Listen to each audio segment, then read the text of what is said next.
don't smell that bad, do I? Right, oh well, that's a great trailer. I'm looking forward to that, to be honest. You can't say anything, you're biased.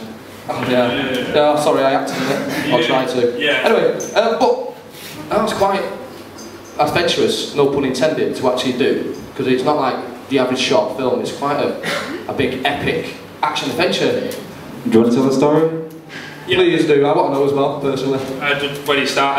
I'll keep it short. Basically, this is kind of like an audience gauge. This is the first time we're showing it. This trailer ain't going to be out until the 1st September. We basically just ended up post-production, so if there's a few nancy things, then I apologise, but hopefully you get the feel from it. But basically, I did a film where it's all drama-based, one location, things like that, and you kind of, I started getting annoyed by people who told you what films you should make, and I think it's been like a common theme tonight. Some people have been saying, like, I went for the film that you shouldn't make until you have a budget, and then found out why you shouldn't do it until after you've done it. And to be honest with you, the main reason is because of the weather. Like, you know, I don't mind paying expenses, you know, and all that kind of thing, and different locations, because this is all set in Bolton and Leeds and stuff like that. It's just picking the right spots and pointing the camera in the right direction, picking the right people. And thank you. Yeah, you look better in a suit though, I think. And yeah, it's just us taking a shot at some films that shouldn't really exist in England. Like, I bet it's a bit of a weird thing when you see these action sequences and then you hear somebody go in a Mancunian accent. Alright. Yeah, where's the next clue? You know what I mean? Alright, where's the next clue? Yeah, exactly. And it's kind of, it's just, to be honest with you, it's nice to see that, because I think a lot of you guys did it because you don't often do that, do you? You said you're used to doing, like, and look, you do dramas and you test yourself emotionally, but sometimes you want to do these big set pieces. Well, I've guns, yeah, of course. Yeah, everybody's a big kid deep down. They just want to do stuff that's cool. It's like I say, it's a great trailer, and not many people, like you say, would actually venture into that really genre when you're from Bolton and doing locations. I know I work with Phil on this. I know Phil worked his arse off producing it. I know, but Chris, yeah, but you know what I mean? You both did, but from a producer point of view, to get great locations from, I mean, how do you manage to swing that massive courtyard, which was quite epic, which we used his work quite a lot? In that kind of situation with the locations, it's just basically being just confident and approaching people and pretty much being a detective in the sense of the words, because special places like the courtyard and the caves, there's not a billboard on the sign saying please ring this person to get permission to film, so you've got to really just interrogate, and you've got to kind of really research and look into the councils and ring up people and just be brave and bold. And pretty much by doing that, we've pretty much got every single location for free and for quite an extensive amount of time as well. So just by kind of approaching people and saying, look, this is who we are, this is what we're doing, and this is the project that we're doing, if you're kind of quite upfront with a lot of people turn around and say, that looks like a good thing, it looks like it's for a good cause, so I'm in as well. I mean, it is a massive project. Did you ever part ways just thought, what the shit am I doing? Does anything come out over your head and just thought, this is too much pressure from when you look at the scale of it? Well, I think that kind of happened last year when we kind of finished, we did some filming last year as well as this year.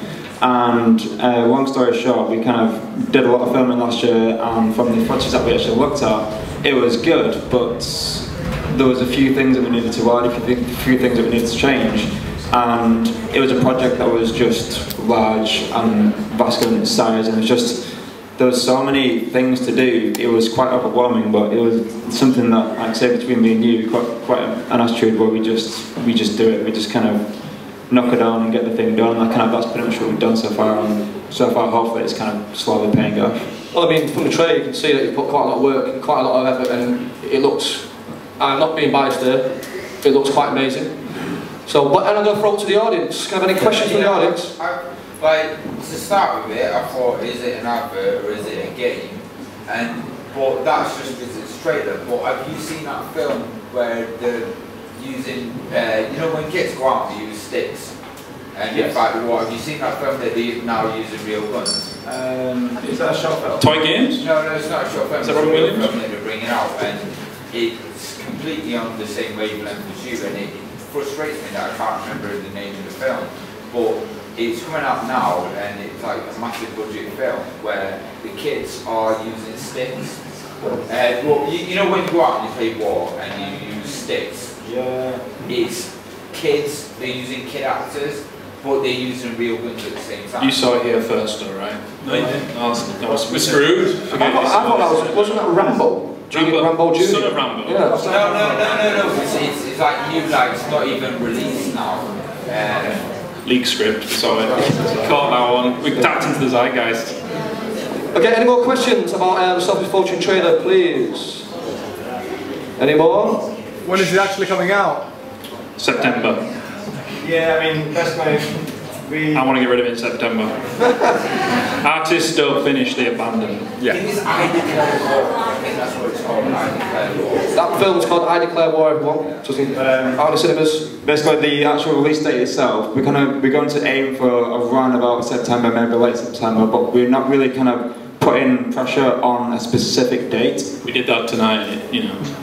We did that like last year as well, and it's just something that's it basically kills creativity. So we're going to still work very hard, but silently until the thing is done, and then hopefully just pop up with a release date. And we're kind of basically it's one of them where within feature films, within short films themselves, they are all quite drama related, etc. to the majority. And when it comes to festivals, they don't films like this, which is quite an action adventure, kind of quite almost American style. They don't really bode well within English festivals. So we're going to very much treat this within the realms of a feature film. So we're going to try and promote it online, promote it in whatever means possible as a kind of say a feature film idea, feature film presence with the POSs, etc. And just kind of really just promote that we can do these type of films, and we're actually like the team that we've got is like a completely competent team because we've got such a great team behind us, like the sound guys and the special effects and the musicians, the composers, they're all fantastic people, and basically without them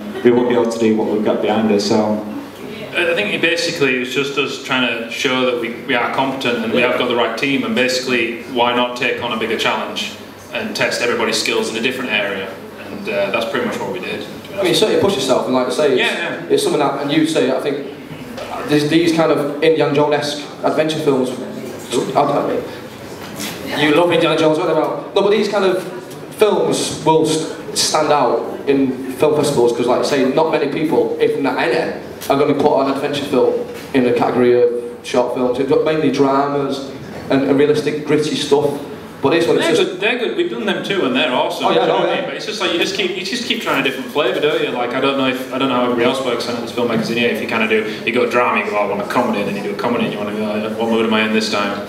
And it was just like, what genre can you do? And it's like action adventure and a travelling scale. Yeah, let's blow stuff up. No, Spendles did it. It was good, running around with guns and explosions and walls. How's your arm? It still hurts. I'll buy you a beer, it'll numb the pain. Yeah, still hurts. I just got rammed into a wall for filming. The big guy with the muscles and the shit. Yeah, Matt Black. Yeah. Look, well, any more questions via Sophie's Fortune before we wrap up? Oh, there's one over there somewhere. Oh, Left. There we go, two. There's a guy with, the Che Guevara look like. Okay, I'll do you first if you want, I'll do him later. I don't study drama years ago, but how have you paid to make movies though? That's what I want to know. What's that paid? Well, actually, Chris, how much am I getting paid for this gig? I said I was giving you the beer. Do you know what I mean? I paid for the painkillers. No. That's a question I wanted to ask for 2 years. No. Why did you do this now? Publicly? Basically, I don't know. To be honest with you, half the people... Did you do it with sticks or what? That guy there. Basically... Did it with sticks? Oh no, these were guns, these were... Yours are the most real ones actually, that clicking one with the metal tinny... Yeah, we had quite a few good little Glocks, we had quite a few good blank ones. Yeah, plastic ones were broke very easily. Yeah. I know, come on, it's your... What was the question? How do you pay for it as a drama student? Are you a drama student? Do we look that young? Don't walk away, lads, don't walk away in disgust, right? Just stay here. Basically, Avon's working. The film itself is self-funded. It's just the film that we have kind of funded ourselves by, because like we're full-time freelance filmmakers. We do a lot of corporate stuff for a lot of different people. So basically, a lot of the money that we get from the corporate work that we, like say, produce, we put straight into films such as this, because this is kind of where our passion is and where we see our career and our futures are. So kind of we're doing whatever we can in our powers to basically push ourselves to become filmmakers more than corporate filmmakers. In terms of the actors, basically from being in the circuit for a little bit, I kind of made friends with a few of them that I thought were very talented. It was almost like, Ian, have you ever fancied doing this? Do you know what I mean? It's like, what are we doing? Oh, it's this kitchen sink drama. I think I've run over a kid this time. Yeah. And it's like, would you like to be an action hero? And they're like, I ain't done that yet. Go on then, Chris. Yeah. Come on, wouldn't you like to just put on a vest and shoot stuff and it's quite liberating to run around and kill people. It's good. It's good therapy, isn't it? Oh yeah, it's interesting. Yeah. We're going to give the last question to Che Guevara. No, I was going to ask the same. Oh bloody hell! Great minds think alike there. It's all about the money, isn't it, at the end of the day? You got a question there, then? Yeah, I've got a better question actually. You know, you said usually in British festivals they do art house films, etc. Whereas you got a very, visual effect driven movie. How do you find the balance between, having a good story and an impressive look of the movie, and also how do you come back to people saying too much CGI, too much special effects, not enough substance? Well, what we did first year, and this is kind of what we do, we kind of go, oh, what would be cool? And then you come up with all these cool ideas, and then you go, that's cool, and then you go, I'm going to go talk to my writer friend now because this doesn't make any sense. And then you kind of go, make all this cool stuff happen, it takes half the cool stuff out, plus the story in. Do you know what I mean? Is that not the evolution of what we have as film now? It's becoming gaming, and gaming is becoming film. The thing is though, if you think about it, films are actually sometimes, have you seen stuff that, like I think it's Two Souls, it's coming out at the moment with that last from Inception. And they've just done screen capture on her. Oh, Rose Byrne. Beyond Two Souls. Not Rose Byrne, Ellen Page. Ellen Page, she does games.